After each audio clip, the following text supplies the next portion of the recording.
हम लोग श्रीमद् भगवद गीता से 11वें अध्याय के 52 और 53 श्लोक को देखेंगे।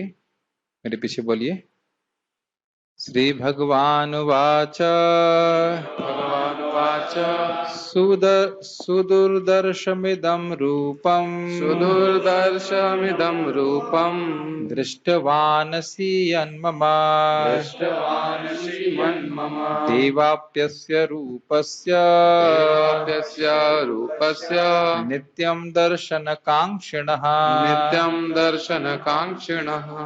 श्री भगवान वाचा अर्थात श्री भगवान ने कहा सुदुर्दर्शमिदम रूपम। इदम रूपम मतलब ये जो मानस रूप आपको दिखा है चतुर्भुज और उसका द्विभुज, ये सुदुर्दर्श है। दुर्दर्श मतलब जिसे देखना कठिन है, सुदुर्दर्श मतलब जिसे देखना बहुत ही कठिन है। दृष्टवानसि यन्मम, जिसको तुमने अभी देखा है, मेरे इस रूप को देखा है जो, ये बहुत ही सुदुर्दर्श है, इसे देखना बहुत कठिन है। क्या प्रमाण है? तो कह रहे हैं देवाप्यस्य रूपस्य नित्यम दर्शन कांक्षिण।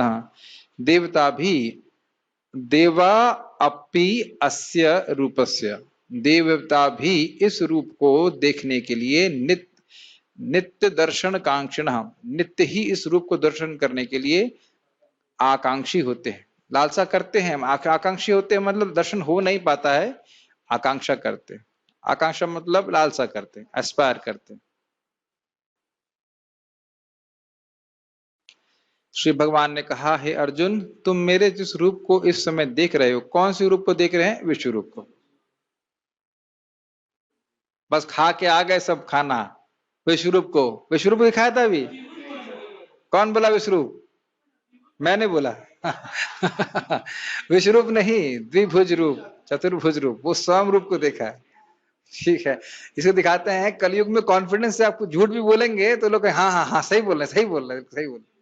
विश्व रूप नहीं है, द्विभुज रूप या चतुर्भुज रूप है, स्वयं रूप है। उसे देख पाना अत्यंत दुष्कर है, यहां तक कि देवता भी इस अत्यंत प्रिय रूप को देखने की ताक में रहते हैं। देखने की ताक में रहते हैं, ये अच्छा अनुवाद किया गया है।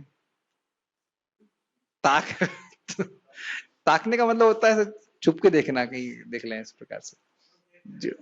भाव प्रयास नहीं, देखते रहते एकटक भाव से नहीं, बड़े लालसा रहती कब भगवान आएंगे और कब दर्शन देख करने को मिलेगा। यहाँ तक कि भगवान गर्भ में थे माता देवकी के, और तभी भी देवता प्रार्थना करने लगे। कभी सोचना चाहिए, हम लोग तो प्रार्थना पढ़ के निकल जाते हैं। किसी बच्चे की स्थिति माँ के गर्भ में कितनी असहाय होती है, वह किसी की शरण कैसे हो सकता है? वहां भी माँ देवकी के गर्भ में भगवान है, लेकिन सारे देवता ब्रह्मा जी शिव जी आकर कह रहे हैं हम आपकी शरण में हैं। ये भगवान की अद्भुत स्थिति, कभी विचार कीजिए आप, कितनी अद्भुत स्थिति। भगवान गर्भ में आए थे, बिल्कुल आए थे। भगवान वसुदेव जी के हृदय से माता देवकी के हृदय में आए, फिर हृदय से उनके गर्भ में स्थानांतरित हो गए। गीता भूषण टीका। मेरे मित्र अर्जुन, जिसकी मेरे द्वारा प्रदर्शित सहस्त्र मुख वाले रूप के प्रति श्रद्धा है, और जिस रूप की प्रशंसा मैंने यह कहकर करी कि इसके सिवा वह विश्व रूप किसी को देखने को नहीं मिला, परंतु अब ऐसा भी नहीं होना चाहिए कि मेरे इस कृष्ण रूप के प्रति अर्जुन के प्रेम शिथिल पड़ जाए। समझ में आया इसका लिंक क्या है? भगवान ने कहा कि भाई विश्व रूप को भी बड़ी आसानी से नहीं देख सकता कोई, तो अब कोई ऐसा ना हो। अर्जुन का तो प्रेम भगवान के द्विभुज रूप से है, तो भगवान भी ये नहीं चाहते हैं कि वो विश्व रूप के प्रति आकर्षित हो, वह भी चाहते हैं कि प्रेम में आदान प्रदान हो। तो इसलिए कह रहे हैं अब अपने जो द्विभुज रूप की अति दूरदर्शिता है, जिसको देखा जाना बड़ा कठिन है, उसको यहाँ पे श्लोक से कह रहे हैं। उस विश्व रूप से भी अधिक कठिन है इस रूप को देखना। जिस रूप को अर्जुन बड़ी आसानी से देख रहे थे, उस रूप को भगवान कह रहे हैं कि यह देवताओं के लिए भी नित्य आकांक्षित है। समझ में आ रहा है आपको? नोट, श्रील बलदेव विद्याभूषण जी ने चतुर्भुज और द्विभुज दोनों रूपों को मानुष रूप कहा गया। मानुष रूप मतलब जो मानव जैसे दिखते हैं। मनुष्य रूप का अर्थ यह नहीं है कि उनका मनुष्य शरीर है, तो देखते मानव जैसे है, नराकृति है, आकृति नर जैसी है, लेकिन वो नर नहीं है, वह मनुष्य नहीं। उनका शरीर हमारे तरह जड़ नहीं है। आज सुबह भी हम लोग चर्चा कर रहे थे, क्या है, सजामी आत्मानम, अपने शरीर को, हाँ, आत्ममाया से। तो कहने का अर्थ है कि भगवान तो शाश्वत है, लेकिन ऐसे प्रस्तुत करते हैं कि लगता है कि सामान्य व्यक्ति। और आप देखिए प्रत्यक्ष उदाहरण है, भगवान बोल रहे हैं आत्मा को काटा नहीं जा सकता, और सिद्धांत ये है कि भगवान पूरी तरह चिदघन आत्मा है, लेकिन जब बाण लगता है तो खून निकल के आता है। ये कैसे हो सकता है? तो कोई जो कर्मी व्यक्ति है या बाह्य बहिर्दर्शी व्यक्ति है, कहेगा अरे कैसे भगवान को तुम बोल रहे हो आध्यात्मिक शरीर है, देखो बाण लग रहा है, खून निकल रहा है। लेकिन बहिर्दर्शी लोगों के लिए, उनको इसी प्रकार से मोहित रखने के लिए भगवान इस प्रकार की लीला करते हैं। सोचिए अगर वो भीष्मदेव के सामने है और भीष्मदेव बाण पे बाण चला रहे हैं, सारे बाण पार कर जा रहे हैं, तो युद्ध करने में मजा भी नहीं आएगा ना। खून देख के ही क्षत्रिय को थोड़ा सा उत्साह रहता है। इस प्रकार से भगवान क्षत्रिय आवेश में तो थोड़ा खून निकलता है तो उनको भी जोश आ रहा है, लड़ रहे हैं। नहीं तो ये समझना चाहिए लीला शक्ति के द्वारा हो रहा है इसका, लेकिन अन्यथा तत्व की दृष्टि से भगवान को कोई मार नहीं सकता। यह सहस्त्र मुख वाला रूप निश्चित ही दुर्दर्श है, परंतु मेरा कृष्ण रूप देखना तो और भी अधिक दुर्दर्श है, इसलिए सुदुर्दर्श कहा जाता है। और विश्व रूप को क्या कहा था, क्या गया था, न वेद के अध्ययन से, न दान से, न इज्जा से, किसी भी तरह से आप विश्व रूप को नहीं देख सकती, केवल भक्ति होगी तब दिखेंगे, तब भगवान दिखाएंगे। अब कह रहे नहीं, विश्व रूप से भी अधिक दुर्दर्श रूप है ये द्विभुज कृष्ण रूप। इस उक्ति को भगवान के पूर्वोक्ति से समझना चाहिए, यथा नाहम प्रकाश सर्वस्य योग माया समावृतः, मैं सभी के सामने अपने को प्रकाशित नहीं करता हूं, भगवद गीता 7.25। तो ये क्या मतलब है? इसको हम 7वें अध्याय में भगवान ने कहा था, नाहम प्रकाश सर्वस्य योग माया समावृतः मूढ़ोयम नाभिजानाति लोको माम अजम अव्ययम। तो कहते हैं भगवान कि मैं सबको अपने स्वरूप को प्रकाशित नहीं करता। और वो कैसे लोग हैं जिनको प्रकाशित नहीं करते? तो कहते हैं मूर्ख लोग हैं। और वो क्या सोचते हैं? वो ये नहीं समझ पाते कि कृष्ण अजम है, मतलब अजन्मा है, और अव्यय है, मतलब उनका कभी क्षय नहीं होता, कभी मृत्यु को प्राप्त नहीं होते। वो कहते हैं देखो कृष्ण का जन्म तो देवकी से हुआ था, देखो कृष्ण को जरा ने मार दिया था। इस प्रकार की दुर्भावना से वो ग्रसित रहते हैं। और क्यों ग्रसित रहते हैं? क्योंकि भगवान की माया शक्ति भगवान के स्वरूप को ढकी रहती उन लोगों से। देखिए हम लोग हरे कृष्ण मंत्र जब कर रहे हैं, भक्ति कर रहे हैं, हम लोग भी माया से ढके हुए हैं अभी। इसी कारण से भगवान को स्वरूपता समझ नहीं पा रहे हैं। जैसे जैसे भक्ति बढ़ती जाएगी, भगवान अपनी कृपा से योग माया के आवरण को धीरे धीरे हटाते चले जाएंगे। जैसे जैसे हटता चला जाएगा, वैसे वैसे भगवान का अनुभव अधिक से अधिक होता जाएगा। बढ़िया, माइक पे बोलिए।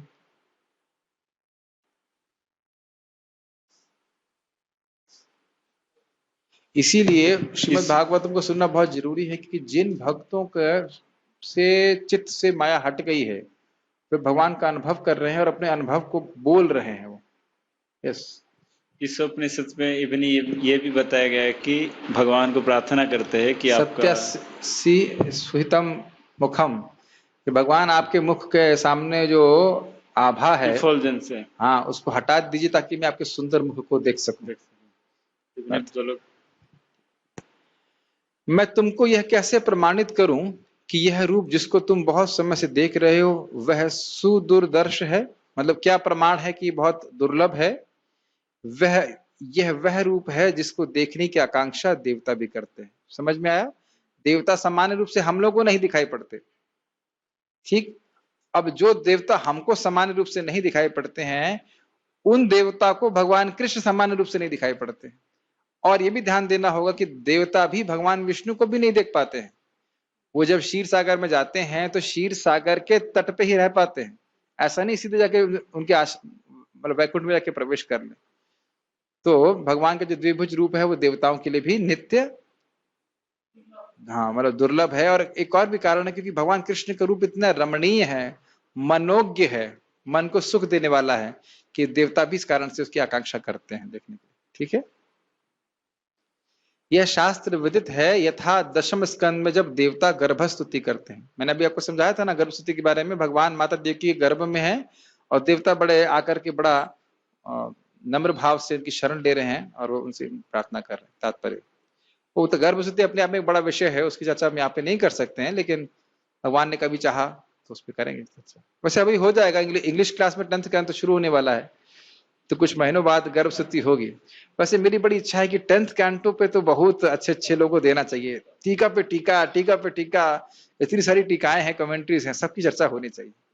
10th canto special. खैर जो भी है, भगवान ठाकुर जी सामने ही बैठे हैं, अब इच्छा होगी तो भगवान कुछ कराएंगे। तात्पर्य, इस अध्याय के 47वें श्लोक में, 47 मतलब 47वें श्लोक में भगवान कृष्ण ने अपना विश्व रूप दिखाना बंद किया। 48 लिखा है, सॉरी 48 लिखा है, मैं हिंदी नहीं पढ़ पाता। 48वें श्लोक में भगवान कृष्ण ने अपना विश्व रूप दिखाना बंद किया और अर्जुन को बताया कि अनेक तप यज्ञ आदि करने पर भी इस रूप को देख पाना असंभव है। न यज्ञ न वेद यज्ञ अध्ययन न दानेर न तपोभियुग्र इत्यादि श्लोक था। अब सुदूरदर्शम शब्द का प्रयोग किया जा रहा है जो ये सूचित करता है कि कृष्ण का द्विभुज रूप और अधिक गुह्य है। स्पष्ट है, समझाना नहीं है। अधिक गुह्य किससे है? हमसे भी, हमारे रूप से।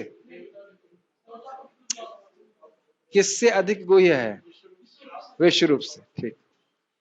कोई तपस्या, वेदाध्ययन तथा दार्शनिक चिंतन आदि विभिन्न क्रियाओं के साथ थोड़ा सा भक्ति तत्व मिलाकर कृष्ण के विश्व रूप का दर्शन संभवतः कर सकता है, लेकिन भक्ति तत्व के बिना यह संभव नहीं है।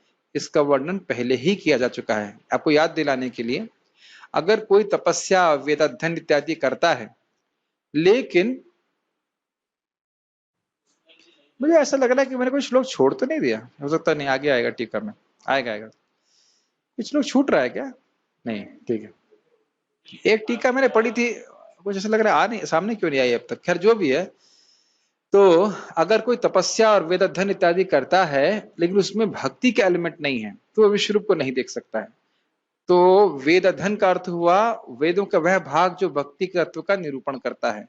तपस्या वह हुई जैसे कि एकादशी। अगर इस प्रकार से भक्ति का आश्रय लेकर के इन साधनों को कर रहा है तब तो कुछ लाभ होगा, और भक्ति छोड़ के कर रहा है तो उसे कोई लाभ नहीं होगा। ये बात प्रभुपाद अपने कह रहे हैं। फिर भी विश्व रूप से आगे कृष्ण का द्विभुज रूप है, जिसे ब्रह्मा तथा शिव जैसे बड़े बड़े देवताओं द्वारा भी देख पाना और भी कठिन है। एग्जाम्पल, ब्रह्मा जी से सृष्टि की शुरुआत होती है तो पता नहीं कितना समय तक तपस्या किए थे, याद नहीं आ रहा। 100 दिव्य वर्ष, जहां तक मुझे स्मरण आ रहा है, 100 दिव्य वर्षों तक उन्हें तपस्या करी, तब उन्हें भगवान का कृष्ण का दर्शन प्राप्त हुआ। और भगवान उसको कहते भी हैं कि इस प्रकार से मेरा साक्षात दर्शन प्राप्त करना ये परम सिद्धि है। तो इतना आसान नहीं है कि 2 साल में कृष्ण का दर्शन प्राप्त हो जाए, ऐसा भी समझना चाहिए। इतना आसान बात नहीं है। भगवान थोड़ा सा परीक्षा लेते हैं अच्छे से, ठीक है। तो एक इसी को बात से समझ देना चाहिए कि ब्रह्मा जी के लिए भी भगवान का दर्शन करना बहुत कठिन है। और भगवान का दर्शन करने का क्या अर्थ था, किसी को बताया है? कल बताया था, मैंने कथा भी सुनाई थी। भगवान को देखने का क्या अर्थ है? हाँ, तो आप कुछ बोल रहे हैं तो उसे माइक पे बोलिए ताकि गलती करे तो सबको मालूम चले।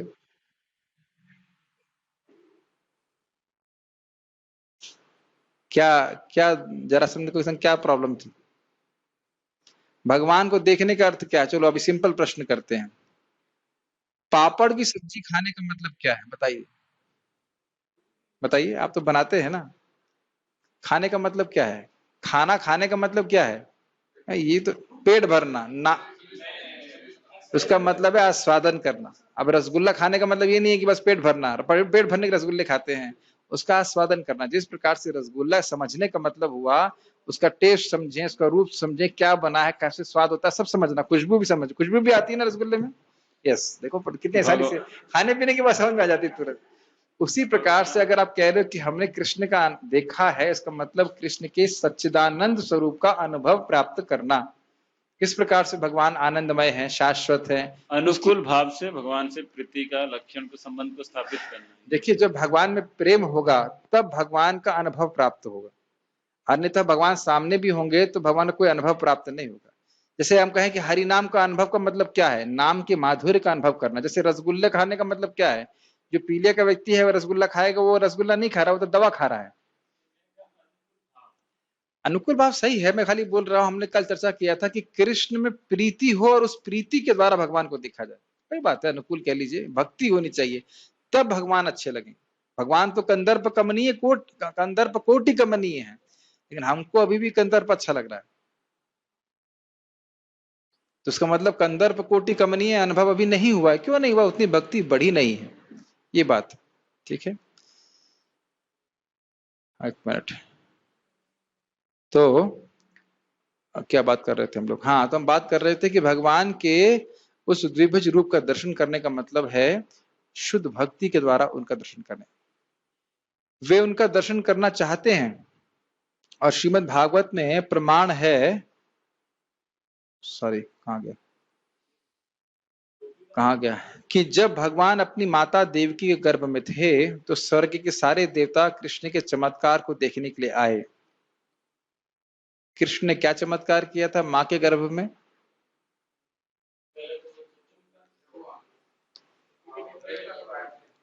यस, मुझे पता है कि कुछ लोग गलती कर रहे हैं, फिर भी बोलिए।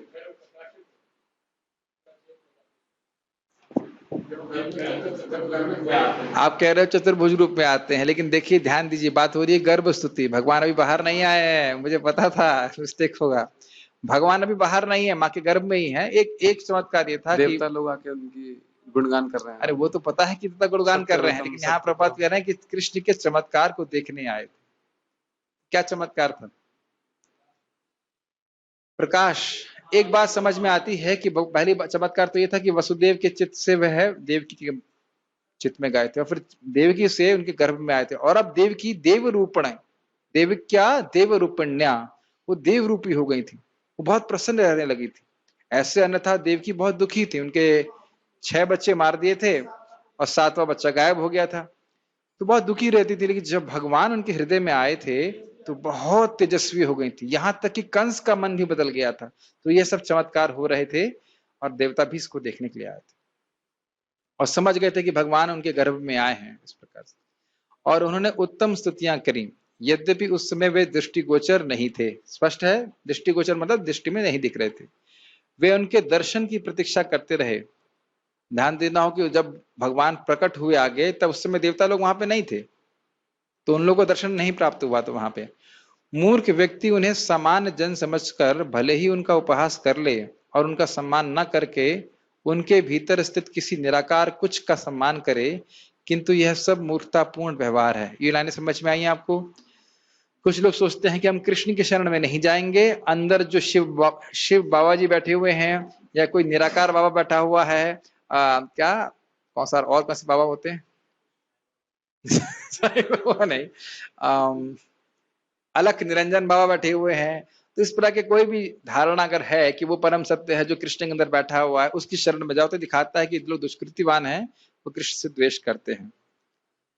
कृष्ण के द्विभुज रूप का दर्शन तो ब्रह्मा तथा शिव जैसे देवता तक करना चाहते हैं। भगवत गीता कौन सा श्लोक है? 9.11 में इसकी पुष्टि हुई है।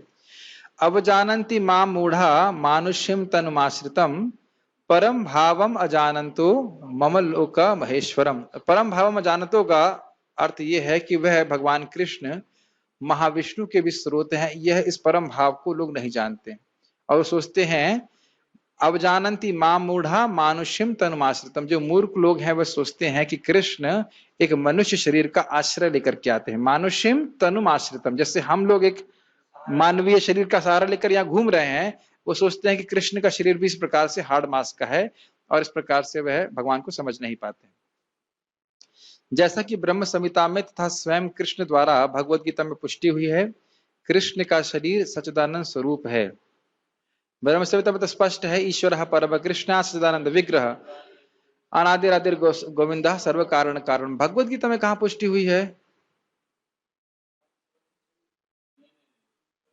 भगवत गीता में कहाँ पुष्टि हुई है कि भगवान कृष्ण का शरीर सच्चिदानंद स्वरूप है? सच्चिदानंद मत समझते हैं, सत मतलब सत मतलब शाश्वत, चिद मतलब ज्ञानमय, और आनंद मतलब आनंद। तो अब ये बताइए कि कृष्ण का शरीर सच्चिदानंदमय है, ये भगवान गीता में कहाँ बताएं? एक बात आप यहां सीख सकते हैं कि जन्म कर्म च में दिव्यम में भी बता रहे हैं कि मेरे जन्म कर्म दिव्य हैं। हम सर्वस्व प्रभु से तो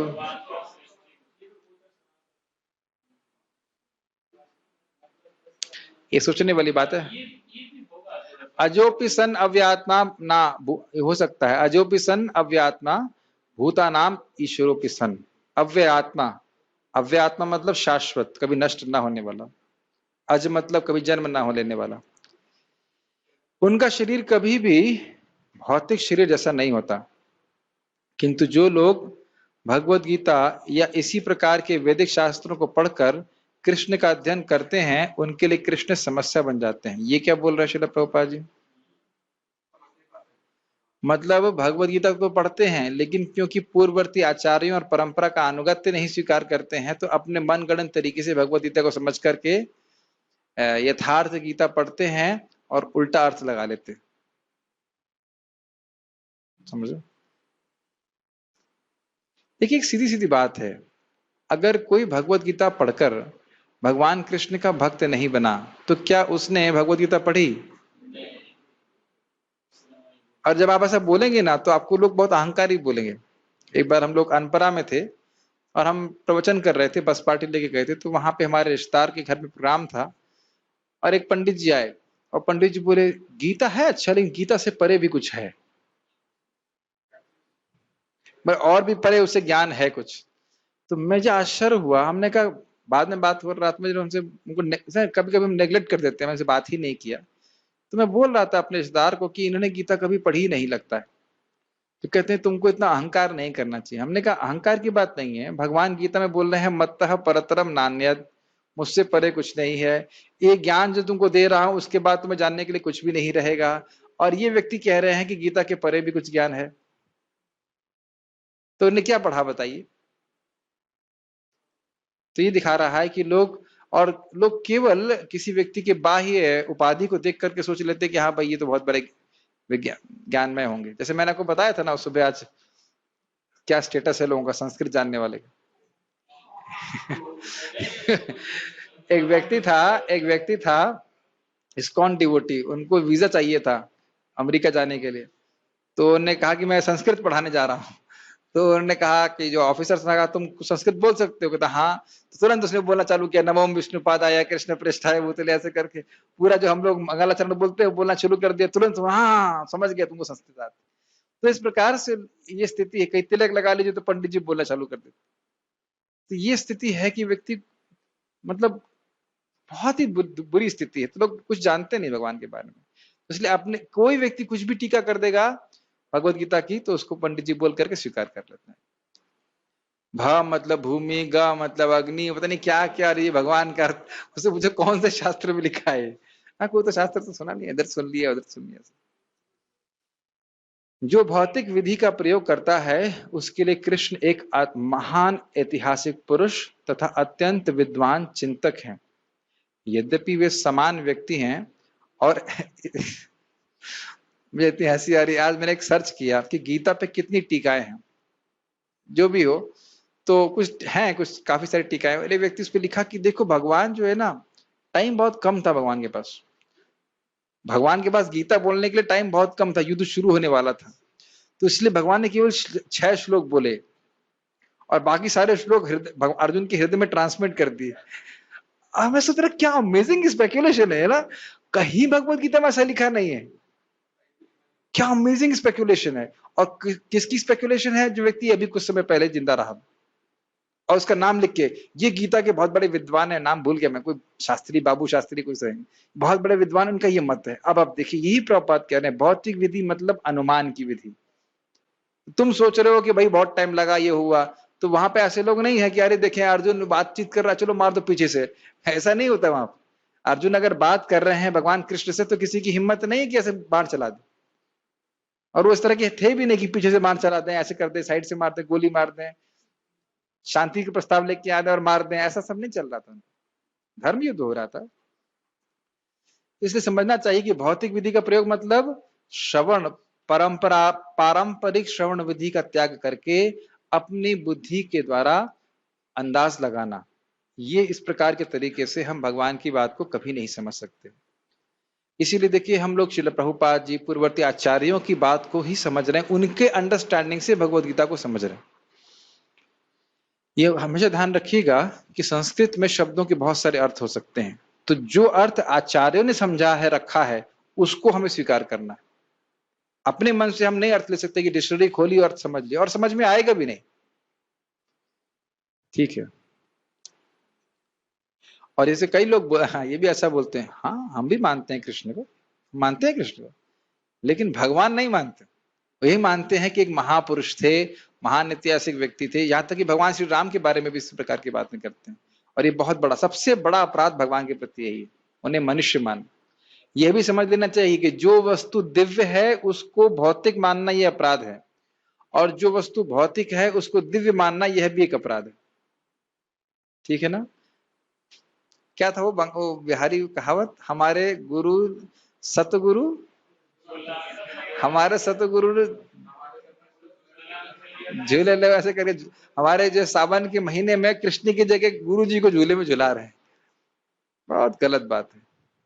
बड़ा दुख होता है अगर आप इस प्रकार से बाहर प्रीचिंग करेंगे ना, तब लगता है कि लोग बड़े मतलब बहुत विश्वास रखते हैं, लेकिन दिखता है कि किस प्रकार से उनके प्रति बिल्कुल धोखा किया जा रहा है।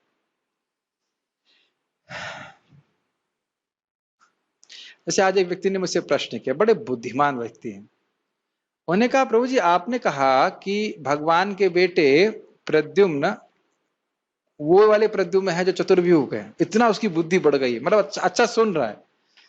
लेकिन हमने तो बुजुर्गों से यह भी सुना है, हाँ हमने सुना है कि जो कामदेव है वह भी प्रद्युम्न है, जो कामदेव को शिवजी जला दिए थे वह भी प्रद्युम्न है, तो दोनों का समन्वय कैसे करें? एक सामान्य गृहस्थ भक्त, सामान्य मतलब घर में रहने वाले इतना ऊंचा प्रश्न कर रहे हैं, मुझे बड़ी प्रसन्नता हुई। फिर मैंने समझाया उनको कि देखिए हैं तो प्रद्युम्न विष्णु तत्व ही, लेकिन कामदेव जब पुनर्जीवित होते हैं तो उनमें प्रवेश करके वह भी लीला करते, इसलिए कहा जाता है कि प्रद्युम्न कामदेव भी हैं। और ये कहां से मालूम चला? ये मेरे रियलाइजेशन हैं, नहीं ये आचार्य गणों ने बताया, तभी हम समझा सकते हैं। तो अब देखिए कि परंपरा से सब बोलने का, समझने का कितना बड़ा लाभ है। एक सामान्य व्यक्ति भी भगवान के तत्व को कितनी गहनता से समझ सकता है। सामान्य वो भी है, सामान्य मैं भी हूं। हम अपने इंटेलिजेंस से, अपनी बुद्धि से नहीं सोच सकते इस बात। जैसे हमने एक बार बोला था भगवान श्री राम चाक्षुष मनवंतर में आए थे, तो क्या मैं वहां पे खड़ा था क्या? नहीं, लेकिन परंपरा में ज्ञान प्राप्त करते हैं तो समझ पाते हैं इस बात, है ना? ऐसा तो नहीं कि मैं तब से सब कुछ याद है, सारे जन्म याद है मेरे को, था तो रहूंगा, आत्मा शाश्वत है इसलिए मैं रहा तो था, लेकिन किस रूप में था, मेढक था कि क्या था, कुछ जानते। इसलिए इस बात को समझिए कि जब भी कोई उत्तर दें हमेशा वो परंपरा में होना चाहिए, तभी वो प्रामाणिक है, हम किसी की हेल्प कर पाएंगे। यद्यपि वे समान व्यक्ति हैं और इतने यद्यपि वे सामान्य व्यक्ति हैं और इतने शक्तिमान होते हुए भी उन्हें भौतिक शरीर धारण करना पड़ा, अंततोगत्वा वे परम सत्य को निर्विशेष मानते हैं, अतः वे सोचते हैं कि भगवान ने अपना निराकार रूप से ही साकार रूप धारण किया। ये बड़ी अच्छी घटना हुई। जीएलए में एक लड़का बोला कृष्ण भगवान क्यों है, शिव जी भगवान क्यों नहीं है, आप शिव जी को कृष्ण से नीचा क्यों मानते हैं? तो मैंने कहा चलो ठीक है, ऐसा करते हैं, शिव जी को भगवान मान लेते हैं, कृष्ण को भगवान नहीं मानते। नहीं नहीं, आप शिव जी को कृष्ण से बड़ा क्यों मान रहे हैं? तो मैंने कहा किसी एक को तो बड़ा मानो, आप शिव जी को मानो या कृष्ण को मानो। पता है मैंने क्यों बोला ये? क्योंकि वो सबको बराबर मानते हैं। और किसको मानते हैं श्रेष्ठ? निर्विशेष ब्रह्म को। वो सोचते हैं कि ब्रह्म ज्योति है, उसी से कृष्ण निकले हैं, उसी से शिव जी निकले हैं। तो वस्तुतः वह किसी की भक्ति नहीं कर रहे हैं, न शिव जी की कर रहे हैं और न कृष्ण की कर रहे हैं। जो कहते हैं ना सब, हम तो सबको बराबर मानते हैं, तो वस्तुतः वो किसी को नहीं मानते। ये बातें समझ में आ रही हैं? दे से everybody is equal because everybody is coming from ब्रह्म ज्योति। ये इनका कंसेप्शन है, और ये बहुत बड़ा अपराध है। ये सब मैं सोची होता नहीं, मैं बहुत छोटा था, पता नहीं कहां पे, आज भी मुझे याद है, बहुत छोटी सी पुस्तक थी और उसमें दिखाया ऐसे, एक रोशनी है, कौन सी संस्था की थी ये भी याद नहीं है, एक रोशनी है, पता नहीं ब्रह्म कुमारी का होगा। हमारे घर में कैसे किताब आई मुझे पता नहीं, हमारे घर में तो कोई ब्रह्म कुमार या कुमारी नहीं था, लेकिन किताब आ गई होगी जो भी है। तो एक लाइट है, उस लाइट से ब्रह्मा जी, शिव जी, हाँ ब्रह्म कुमारी होंगे मोस्ट प्रोबेबली। तो इस प्रकार की बहुत सारी धारणाएं चलती रहती हैं, ऐसा नहीं है। परमेश्वर के विषय में ऐसा अनुमान भौतिकतावादी है। कैसा अनुमान? ये भी अनुमान है क्योंकि भगवान के बारे में जान नहीं रहे, कोई प्रमाण नहीं है कि ब्रह्म ज्योति से भगवान आए हैं, एक अनुमान मात्र है, अटकलबाजी। दूसरा अनुमान भी काल्पनिक है। दूसरा अनुमान कौन सा है? दूसरा अनुमान कौन सा है?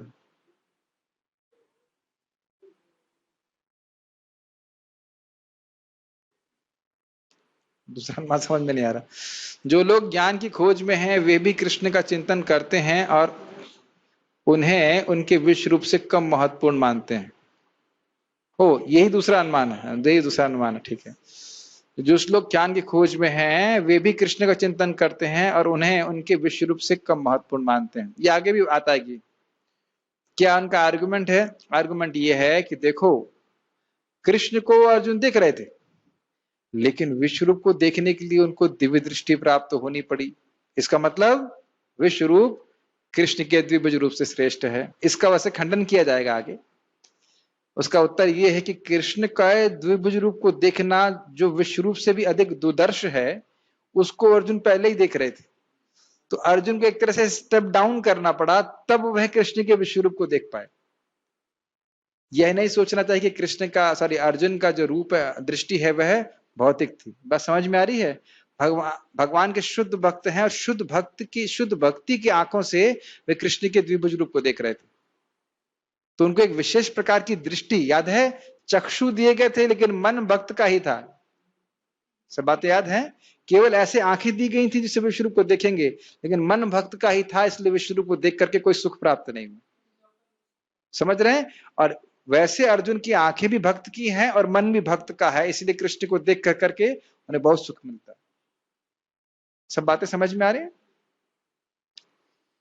इस प्रकार कुछ लोग सोचते हैं कि अर्जुन के समक्ष कृष्ण का जो रूप प्रकट हुआ था वह उनके साकार रूप से अधिक महत्वपूर्ण है। हाँ, विश्व रूप के बारे में बात हो रहा है। उनके अनुसार कृष्ण का साकार रूप काल्पनिक है। काल्पनिक क्यों कह रहे हैं? वो कहते हैं कि जिस प्रकार से जगत की हर वस्तु माया से बनी है, उसी प्रकार से भगवान का रूप जो है सतुगुण का है, विकार है सतुगुण का है। रजोगुण तमोगुण का प्रवेश नहीं है, लेकिन है विकार सतुगुण का। जब निर्गुण ब्रह्म सतुगुण को स्पर्श करता है तो कृष्ण प्रकट होते हैं। ये बहुत बड़ा अपराध है। भगवान को कभी कोई भी तीनों में से गुण, रजोगुण, तमोगुण, सतुगुण स्पृष्ट नहीं करता है। वे हमेशा त्रिगुणास्थित अवस्था में अवस्थित रहते हैं। जब वो इस जगत में भी आते हैं तब भी उनका विश्वास है कि परम सत्य व्यक्ति नहीं है। किनका विश्वास है? जो तथाकथित इस प्रकार के ज्ञानी हैं। किंतु भगवत गीता के 4th अध्याय में दिव्य विधि का वर्णन है और वह कृष्ण के विषय में प्रामाणिक व्यक्तियों से श्रवण करने की है। क्या श्लोक है? एवं परंपरा प्राप्तम इमं राजर्षियो विदुहु सकाले न महता योगो नष्टः परम तपः। इस ज्ञान को परंपरा में प्राप्त करना चाहिए। और परंपरा कहां से शुरू होती है? भगवान कृष्ण से। क्या प्रमाण था? इमं विवस्वते योगम प्रोक्त वाहनम अव्ययम विवस्वान मनवे प्राह मनुरिक्ष्वा कवे ब्रवीत। सबसे पहले मैंने ज्ञान विवस्वान को दिया, सूर्यदेव, और उन्होंने अपने पुत्र को दिया, मनु को, फिर मनु ने अपने पुत्र को दिया। इस प्रकार से परंपरा शुरू हुई। तो मैंने दिया अर्थात भगवान कृष्ण ने सबसे पहले ज्ञान दिया। भगवान कृष्ण ही सारे ज्ञानों के स्रोत हैं, अन्यथा कोई भी परंपरा को प्रामाणिक नहीं माना जा सकता। क्यों? क्योंकि भगवान ही अपने बारे में पूर्ण रूप से जानते हैं और वही जब व्याख्यान करेंगे तो व्यक्ति ठीक ठीक समझ सकता है। यही वास्तविक वैदिक विधि है। और जो लोग सचमुच वैदिक परंपरा में हैं वे किसी अधिकारी से कृष्ण के विषय में श्रवण करते हैं। अधिकारी मतलब कौन सा? सरकारी अधिकारी या प्राइवेट अधिकारी या कौन सा अधिकारी? हाँ, भगवान का भक्त, भगवान का भक्त, ठीक है। वैसे अधिकारी कनिष्ठ भी हो सकता है, ध्यान दीजिएगा। कनिष्ठ अधिकारी भी हो सकता है और भगवान की भक्ति में उसको लेके आ सकता है। प्रभुपाद जी बोलते हैं कृष्ण के बारे में सुनने के लिए आप एक कनिष्ठ अधिकारी से भी सुन सकते हो, बस परंपरा में बोलना चाहिए। आप सब लोग जो भक्ति में आए वो सब क्या बिल्कुल परमहंस के द्वारा आए? कोई किताब वितरण करने जा रहा है तो उसका मतलब ये तो नहीं कि परमहंस या वैष्णव है या मध्यम अधिकारी भी है। आप ये भी नहीं कह सकते। कनिष्ठ है ही ये भी नहीं कह सकते, लेकिन ये भी नहीं कह सकते कि, इसलिए कनिष्ठ डिवोटी भी प्रीचिंग कर सकते हैं। हम सभी लोग कर ही रहे हैं। हम कौन सा मध्यम पहुंच गए? हम कौन सा मध्यम पहुंच गए हैं? लेकिन हम लोग प्रचार कर रहे हैं अपने को शुद्ध करने के लिए, और इससे लोगों को लाभ होता है। पॉइंट ये है।